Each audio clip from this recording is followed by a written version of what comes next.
Liverpool have announced their 2023-2024 financial figures for that campaign, a season where Liverpool did not have Champions League football.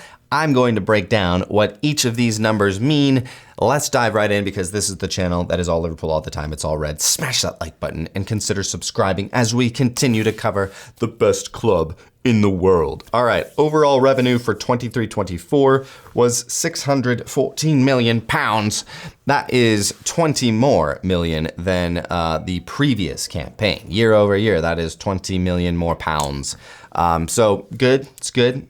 Media revenue went down 38 million less year over year. That's 204 million, probably due to not being in the Champions League. So, you know, you might expect that figure to be a bigger gap, but we were in the Europa League. So not a complete loss, but certainly a big loss not being in the Champions League for a season. Match day revenue actually went up by 22 million pounds. Again, you know, we were in Europa League. The Anfield updates, adding more seats certainly helps out with that.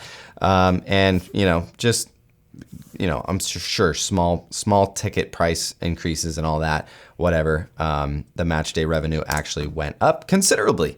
You know, 25% year over year is pretty good. And I would expect that to be a lot more this year, since we've been in a lot more games. And, you know, we did play a lot of games in the 23-24 campaign. Don't forget that. We did play a lot of games. We were in a lot of competitions for a long time. So that's probably why you're seeing the 22 million pound increase year over year. Commercial revenue went up by, you know, about 10%. So 36 million pounds increase year over year, 308 million pounds. That's a really good figure, and more to come on that in the remainder of this video. A couple other things here. Admin costs, obviously the bulk of Liverpool's expenses.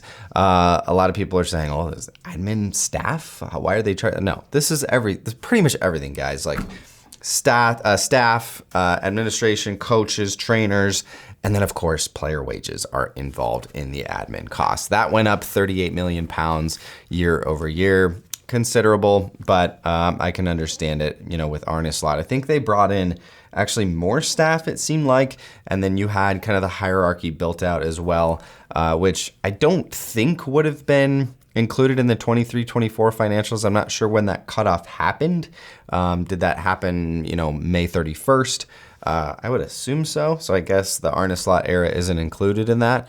But, you know, 38 million pounds increase year over year from the 22-23 campaign. Okay, I guess that's totally fine. And then we did take a loss. So we took a 57 million pound loss.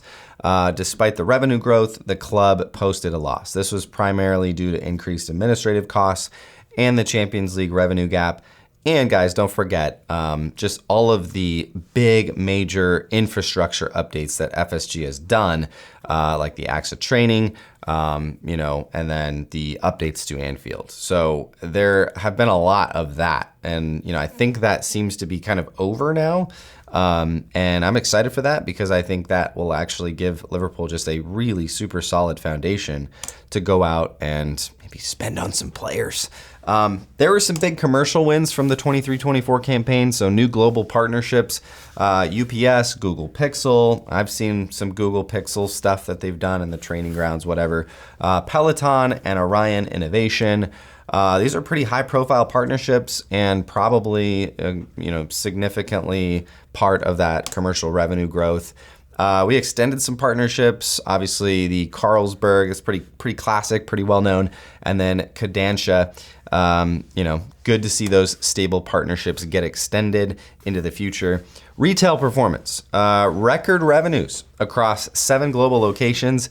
Not surprised by this, especially with the Premier League viewership numbers coming out and Liverpool being top of that group globally. We did open a new Dublin store, and then e-commerce has been growing like wildfire with the app download exceeding 1 million. I was one of those 1 million. I downloaded the app. Cool.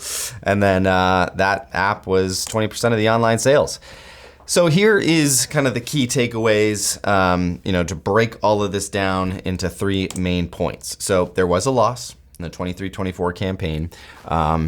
increase in administrative costs, and then no Champions League football. No Champions League football for a team like Liverpool is going to be a big hurt, and it's going to kind of stall, I think, some plans for a year as we try to mitigate the loss in revenue there. But we did mitigate it. We really did. So strong commercial performance for Liverpool, more match day revenue, and then diversified revenue streams. So those all contributed to kind of like, lessening the edges on the £57 million loss. Okay. That could have been worse. If that number had gotten to 9 figures, so like £107 million loss, that'd be concerning. That's a big number. And it's like, okay, which way are we going? Are we lessening that, or is that increasing year over year? 57 million, it's substantial, but I think it's easy to say, hey, we can offset that, and it was mitigated, and that's okay. But here's the thing: the future is bright because the club has a robust commercial strategy in place. We're continuing to grow that, and it just seems like, I don't know which way this is going to go, but up and to the right. The growth trajectory is up and to the right. And we've seen significant growth in partnership and retail operations. And guys, Liverpool are winning. When a team like Liverpool starts winning and winning trophies, which we haven't won a trophy yet, but we're getting there, that is good for business. And that is good for Liverpool. So the future is bright. Having kind of dived into these financial numbers, I wasn't super surprised. I wasn't super surprised to see a loss, especially without Champions League football. And I'm just thankful that we are where we are, because you look across England and there are clubs that are really, really struggling. Manchester United may be the most of all. Okay, you've probably seen some of the news stories of them cutting free lunches for staff, free meals for staff. They're having to let staff go. They're having to let people go in the club.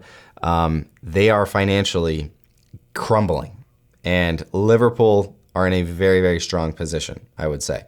Having the success we're having this season without having to shell out 200 to 300 million pounds in the last year and a half, Liverpool are in a very good position. Very, very good. And all the reports that I've heard are that they are going to dive headfirst into the transfer window come this summer. Now, I know a lot of times they say that and nothing happens, okay? But there's a lot of noise. There's a lot more noise than usual, I think. So the future is bright. I'd love to know what you guys think. Get your comments in below. Do you see any concerning figures in these financial numbers, or does it make you more excited for where Liverpool are and where they're going to go in the future?